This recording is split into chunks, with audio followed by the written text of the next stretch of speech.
Hello, Christmas lovers. Christmas may still be 4 months away, but the magic is already in the air. While many of us are starting with decorations, I'm diving straight into one of my favorite traditions, building my Christmas village 2025. This year, I've divided the project into 6 chapters: the mountain, the train bridge, the lake and waterfalls, the Luna Park, the village, the market plaza. The layout will be 4 meters by 2 meters, making it my biggest project yet. Today I'm excited to share the very first steps, installing the first part of train rails and shaping the mountain. It will include 2 train tunnels. The journey begins here. First of all, as you can see, I am using thick thermocol as a base for all my projects. This makes it easy to add and create extra elements like lights, street lights, decorative lights, and to cover wires or cables anywhere, as well as to relocate them without any difficulty. One of the toughest challenges in this project has been dealing with the height differences between the train tracks. I needed to design a tall bridge, about 25 centimeters high, to connect the 2 mountains. But at the same time, the rails at the front corners had to stay right at ground level, and making all of that work together wasn't easy. To get from 25 centimeters high down to ground level, I needed a long stretch of track so the slope would be smooth and the train could move up and down without any problems. In the end, the longest section I used was 3 meters, which means the train is climbing or descending about 8 centimeters for every meter of track.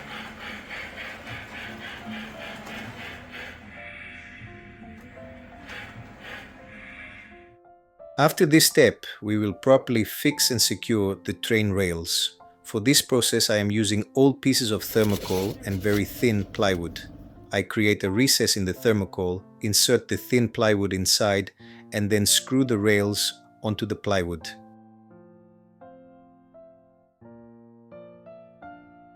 Next, we'll need to build a solid base for the mountain peak and create a strong support system for the cable car. After all, it has to travel safely from one mountain to the other, just like in a real alpine adventure.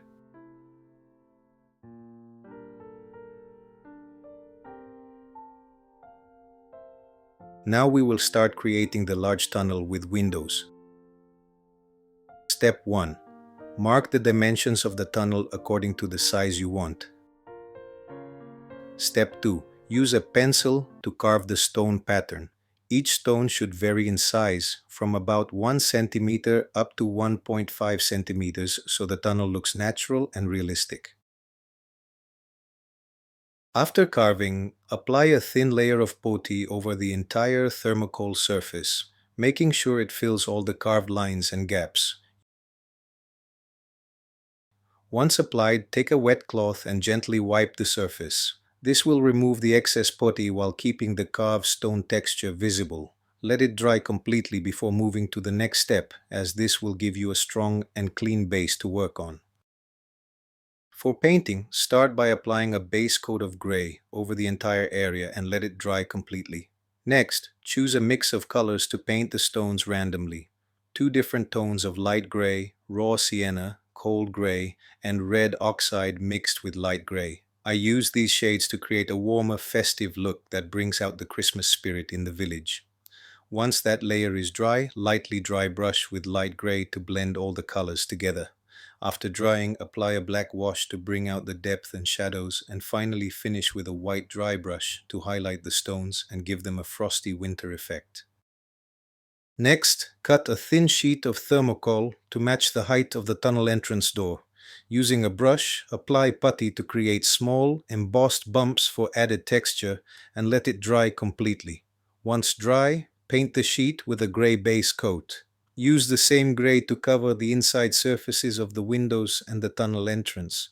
After the gray layer has fully dried, use a dry brush technique with light gray to highlight the raised details and apply this effect across all the internal tunnel walls.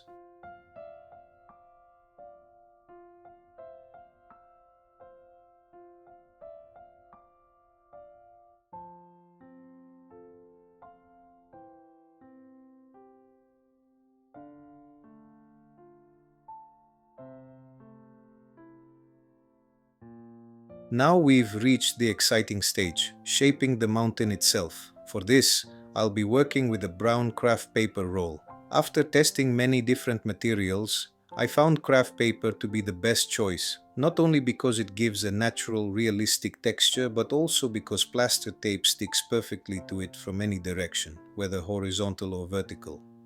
To hold everything in place and form the right shape, I'll also be using a hot silicone gun along with a few thermocol pieces as supports.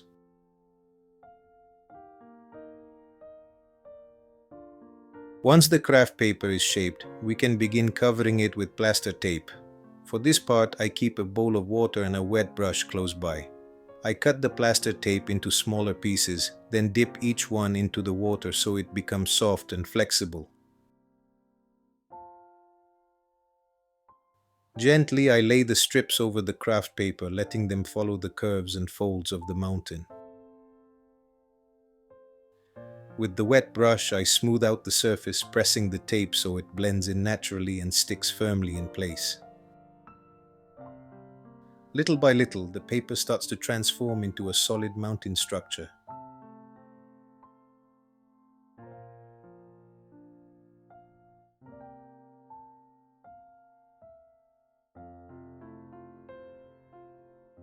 Once the plaster tape has fully dried, the real magic begins.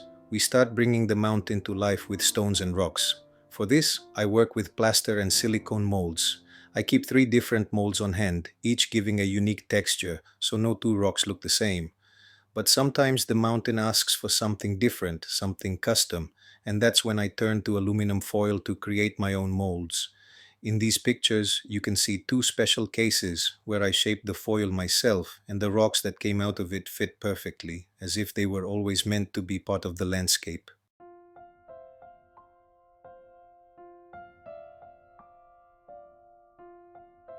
Next, we move to the second tunnel, which will be placed at ground level in the left corner of the village. For this entrance, instead of stones, we'll create a brick design, following the same process of carving and painting as before. Here's a small but important tip. If your tunnel is located on a curve of the train tracks, always make the entrance wider than usual. When the train turns, it needs extra space to pass through smoothly, so a slightly larger opening will save you from problems later. In the following pictures, you'll see how the second tunnel was transformed into the mountain using the same process as before. Thank you for watching, and I'll see you soon in part 2. Don't forget to like, share, and subscribe to support the channel.